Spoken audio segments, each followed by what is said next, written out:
time. And we're back, all flash. No substance. So we're coming to you from the beautiful Celebrity Fan Fest here in San Antonio. Had great time so far. Yeah, amazing time, outside of all the stuff that went wrong. Right, like us being a shorter person and not being able to really go anywhere. Didn't go out and do anything because we had the man to boot. But that's fine, we're gonna make it. Yeah, absolutely. So with Jeremy Renner headlining, Right. As far as the celebrities out there, you know, think about Endgame. Right. And Endgame, major factor in Endgame was time travel. Right. So we thought it'd be a good idea to look back at the top 5 time travel movies. I'm all about it. I'm all about time travel when it doesn't suck. When it doesn't suck or get confusing. Like Endgame. Like Endgame. No, well, I didn't. I got it. You didn't. All right. Anyway. So Terrence, go first. Just because they want it to be different doesn't mean that they do time travel better. It was like just being different is just like they totally broke. Anyway. So list. so different is not better. Yeah, different is not better. Just do what everybody else does. Number 5. Number 5. All right, I struggled on this a little bit, but I'm gonna go ahead and name this my number 5. My number 5 is gonna be 12 Monkeys.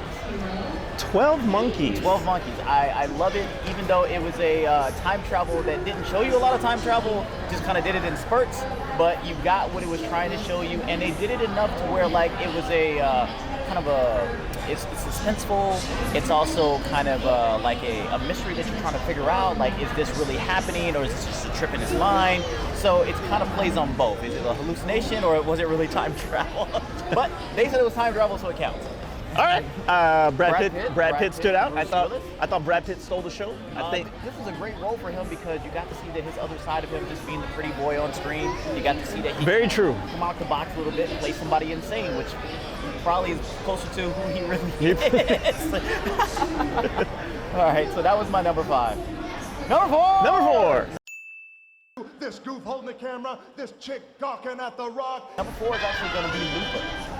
That's a great movie. It's a great movie. That's a great movie. Number 4.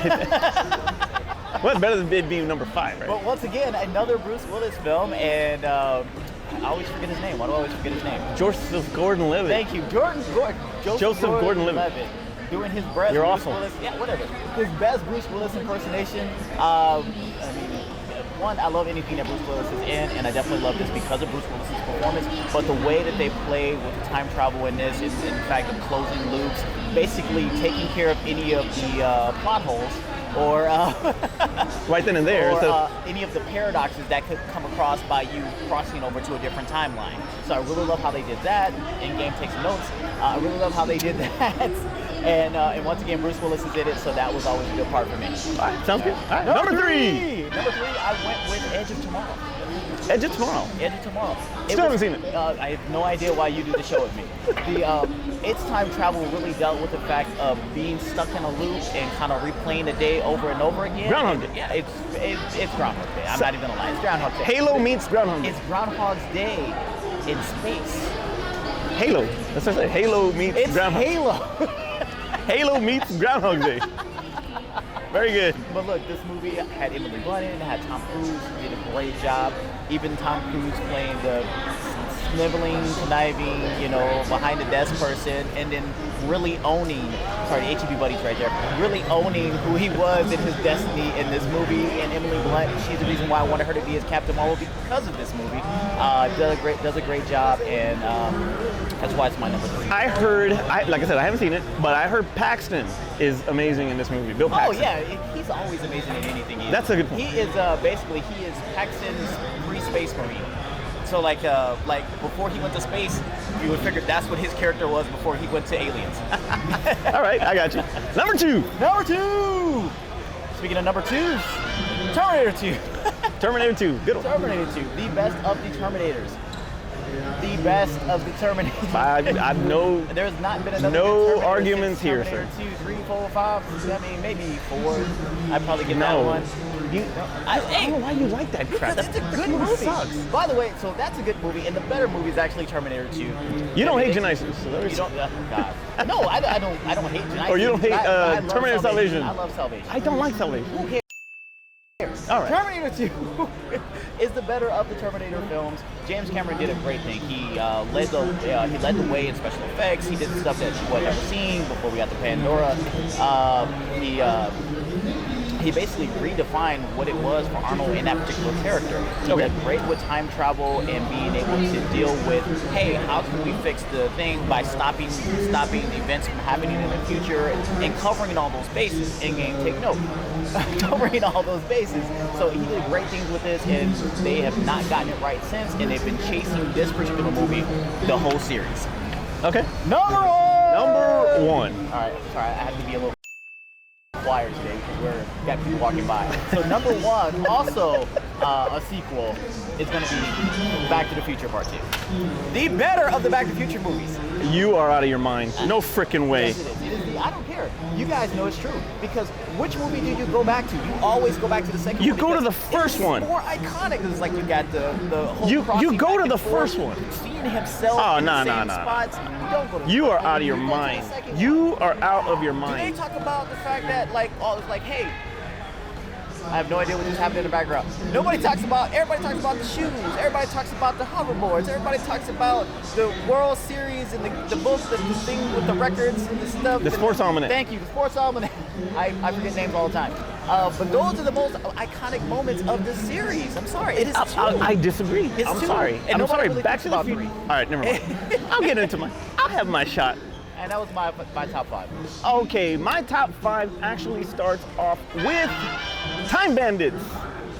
Why? Absolutely love Time Bandits. It's a freaking guilty pleasure of mine. You have all of these different. Do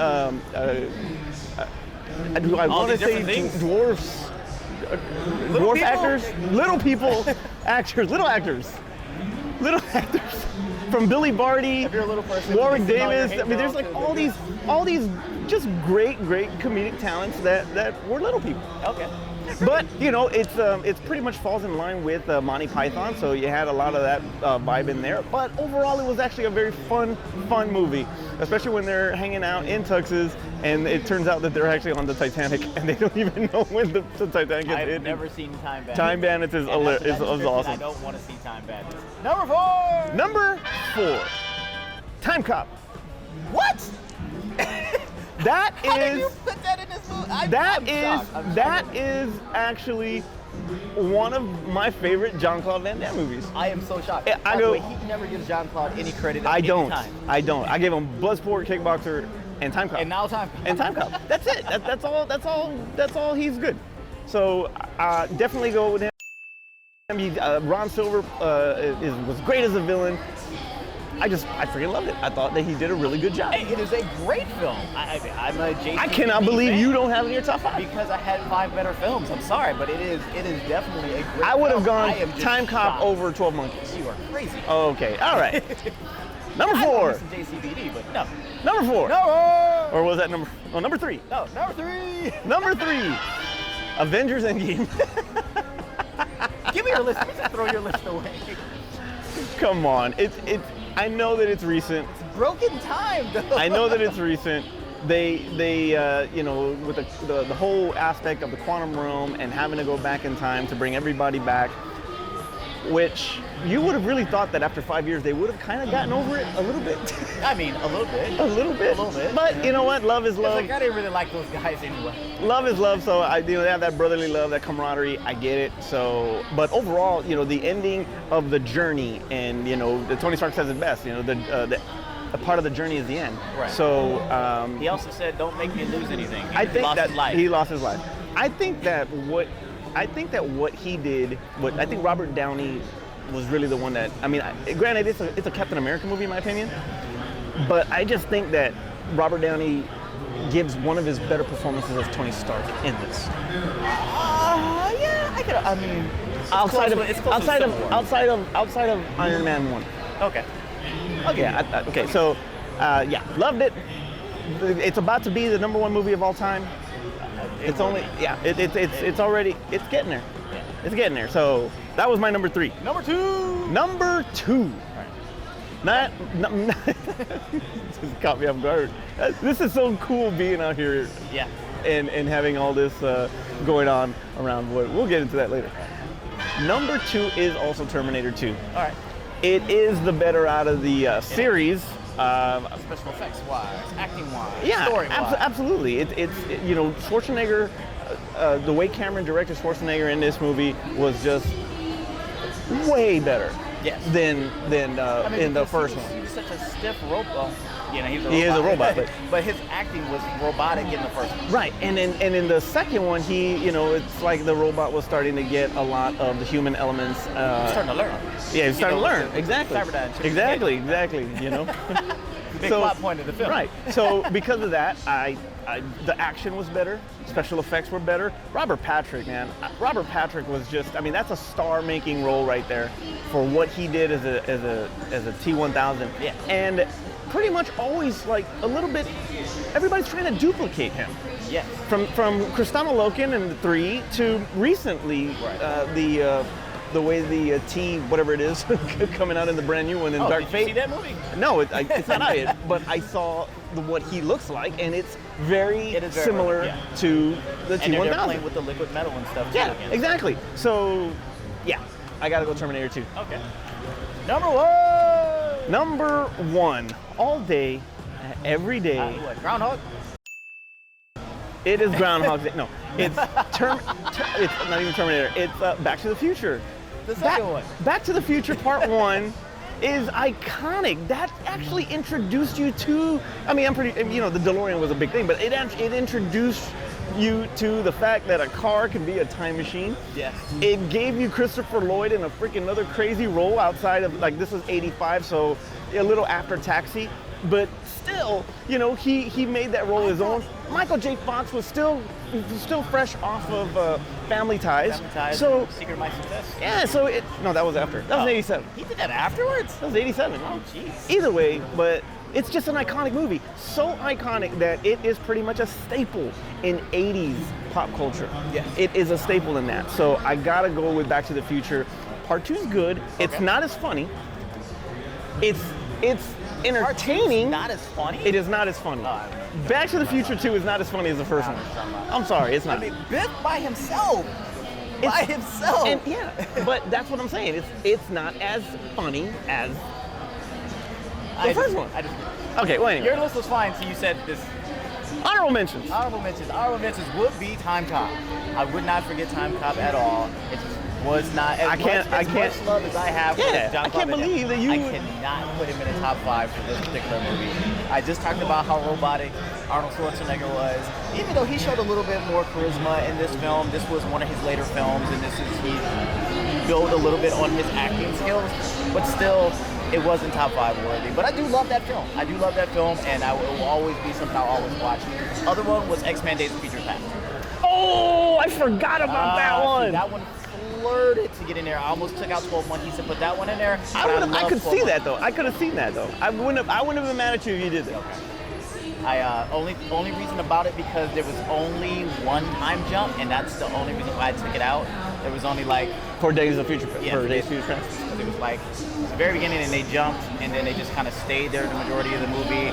With 12 Monkeys, it was a little bit of a back and forth where like, he went and then boom, he was back in the future and he talked to them and it was the whole psychosis thing. Is he really seeing this? And then he'd be back. So I took that one a little bit better because it was more time travel than Days of Future Past, but it was very, very close. All right, those are my honorable mentions. Okay, my honorable mention starts with Bill and Ted's Excellent Adventure. I thought about it, but is it really still good, or is it just what your childhood remembers? It's a childhood, it's a nostalgia thing, probably a guilty pleasure. Okay. But Carlin, man, George Carlin by himself was very, very good was a freaking he was the standout for that movie. So I loved it. Just like William Sadler. Says that I'm not gonna like that movie rewatching it now. Okay, would you watch Bogus Journey? No. Alrighty then, never mind. Moving on. Deadpool 2. At the end. It's still in there. I mean, it's an honorable mention. I guess anything you count on an honorable. Exactly. All right. Hot Tub Time Machine. That's the one I forgot. Hot Tub Time Machine is hilarious. How do you forget that one? That's the one I forgot. Hot Tub Time Machine. The first Terminator. Oh yeah, that's time travel. I forgot that. You know what? Let me redo my list. Oh man. And my last one is because it just came out. Got to give it some love.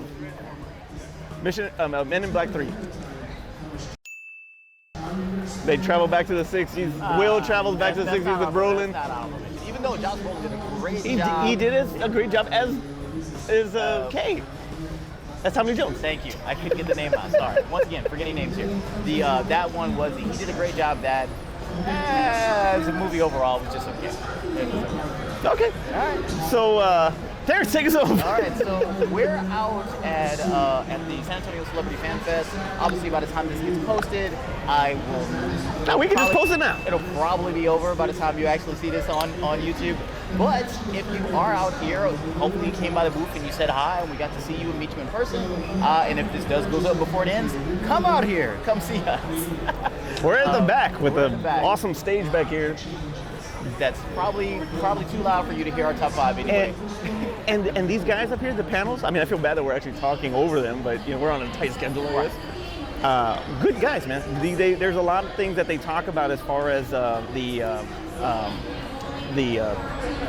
behind the scenes, as far as writing and creativity and all of that stuff. Great, it's great, it's awesome. And they're clapping for us right now. It's amazing. Yeah, no. It's just great. Thanks, guys. We appreciate that.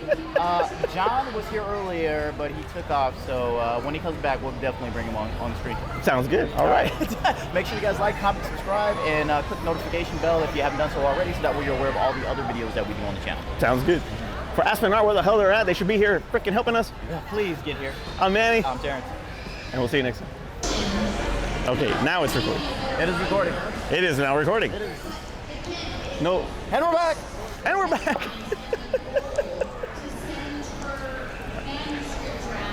3, 2, 1. I still feel like I'm hanging out. Or maybe it's the icon. It's the icons right there. The icon. Yeah, it's all on my face. Okay, all right.